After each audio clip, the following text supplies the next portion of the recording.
Kuber film समीक्षा। शेखर कम्मुला की साहसी फिल्म अपूर्ण फिर भी सम्मोहक है।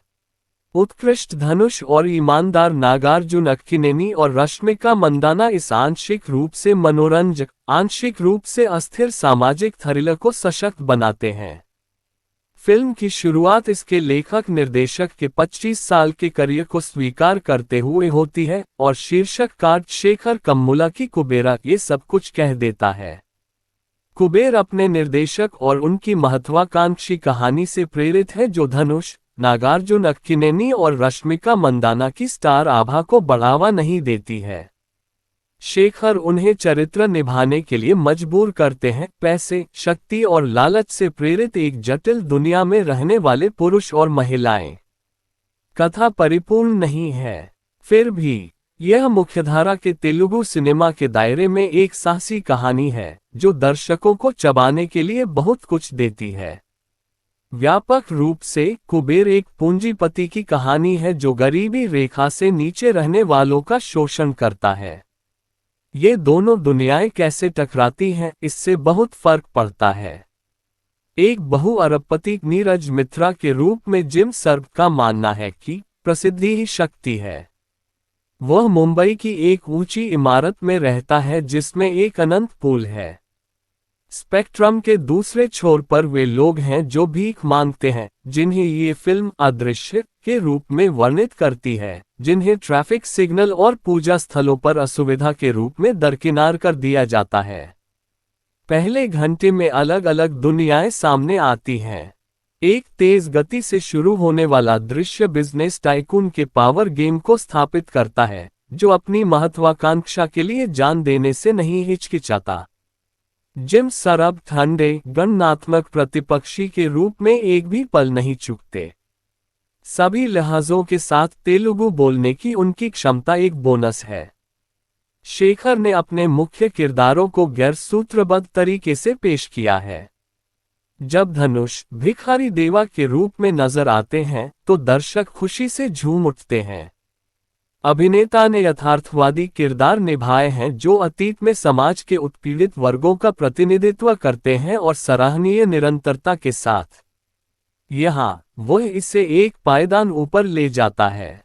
लेखन उसे और उसके सहयोगियों को काम करने के लिए पर्याप्त सामग्री देता है क्योंकि कथा भिखारियों के जीवन पर करीब से नजर डालती है। भले ही वे सबसे अच्छे सूट पहने हुए हों, क्या वे समझ सकते हैं कि उनके आसपास क्या हो रहा है? क्या उन्हें भोजन और आश्रय की न्यूनतम जरूरतों के लिए शोषण किया जा सकता है? एक स्पष्ट दृश्य उनकी मृत्यु में गरिमा की कमी को दर्शाता है। बाद के हिस्सों में इस पहलू को एक जोशीले गीत और नृत्य अनुक्रम के माध्यम से उचित रूप से संबोधित किया गया है। ये दो विपरीत दुनियाएं सीबीआई अधिकारी दीपक तेज नागार्जुन की मदद से एक दूसरे से टकराती हैं, जो अब सिर्फ अपना काम करने के लिए सलाखों के पीछे है। नागार्जुन ने एक ऐसे व्यक्ति की भूमिका निभाई है जो उथल पुथल में है, जो सही काम करना चाहता है लेकिन उसे अपनी अंतरात्मा के खिलाफ जाने के लिए उकसाया जाता है। नागार्जुन ने अपने किरदार की पीड़ा को संयमित तीव्रता के साथ व्यक्त किया है। उनकी बॉडी लैंग्वेज और आंखें एक शेर की दुर्दशा को बयां करती हैं, जो अब पिंजरे में बंद है।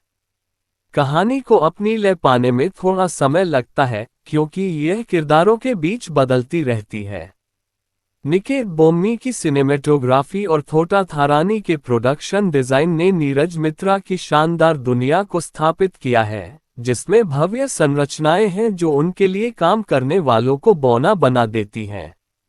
अन्य समय में निकेत और थारानी पृष्ठभूमि में काम करते हैं, अदृश्य रहते हैं और ध्यान केवल कहानी और उसके किरदारों पर ही रहने देते हैं।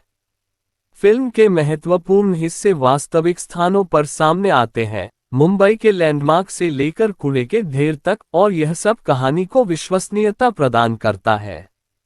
कहानी तब चरम पर पहुंचती है जब कार्ड खुल जाते हैं और अस्तित्व के लिए चूहे बिल्ली का खेल शुरू हो जाता है। जानवरों के प्रति एक किरदार का प्यार भी कहानी में गहराई लाता है। अगर तीन किरदार अमीर, मध्यम वर्ग और निचले तबके का प्रतिनिधित्व करते हैं, उलझन में फंसे हुए हैं तो चौथा किरदार नाटक में नयापन लाता है। समीरा के रूप में रश्मिका मंदाना का शांत लेकिन प्रभावी परिचय शॉट उल्लेखनीय है। जैसे जैसे फिल्म आगे बढ़ती है, वह मासूमियत, बेबसी और कोमल हास्य को मिलाकर एक रहस्योद्घाटन करती है। फिल्म के माध्यम से शेखर सवाल करते हैं कि क्या एक व्यक्ति के लालच और महत्वाकांक्षा के कारण बाकी सभी लोग एक ही दलदल में फंस सकते हैं? क्या शोषितों को सम्मान के साथ जीने का मौका नहीं मिलता? सवाल बार बार उठते हैं और कई बार लेखन उपदेशात्मक हो जाता है। फिल्म के कुछ बेहतरीन हिस्से वो हैं जब फिल्म थ्रिलर जोन में होती है और हालात बदलने की संभावना होती है। इसमें विश्वास, विश्वासघात और मुक्ति की तलाश है। हालांकि अंतिम भाग थोड़े असंतुलित हैं। ऐसा लगता है कि निर्देशक, जिन्होंने अपने लंबे समय के सहयोगी चैतन्य पिंगली के साथ मिलकर फिल्म लिखी है, एक पूर्वानुमानित रास्ते से हटकर काव्यात्मक न्याय प्रदान करना चाहते थे। कुछ दृश्यों के बीच बदलाव भी अचानक महसूस होते हैं। उदाहरण के लिए, ये समझने में थोड़ा समय लगता है कि देश के 4 अलग अलग कोनों से 4 भिखारियों को लाया गया है। गर्भवती महिला से जुड़ा एक सबप्लॉट भले ही उससे बहुत ही भरोसेमंद तरीके से दिखाया गया हो, एक दर्दनाक अंगूठे की तरह है। इसी तरह एक युवा माँ से जुड़ा एक संक्षिप्त फ्लैशबैक भी है। कुछ साल पहले सुजॉय घोष की कहानी को तेलुगु में रीमेक करते समय अनामिका के रूप में शेखर ने अपने नायक को एक गर्भवती महिला के रूप में चित्रित करने से परहेज किया, ये तर्क देते हुए कि वह केवल एक गर्भवती महिला को संकट में दिखाकर दर्शकों की सहानुभूति नहीं जगाना चाहते थे। हालांकि यहाँ इस पहलू को बड़ा चढ़ाकर पेश किया गया है और चरित्र का निष्कर्ष मंगलंत लगता है। प्रतिपक्षी का एक नोट वाला सहायक भी परेशान करने वाला है।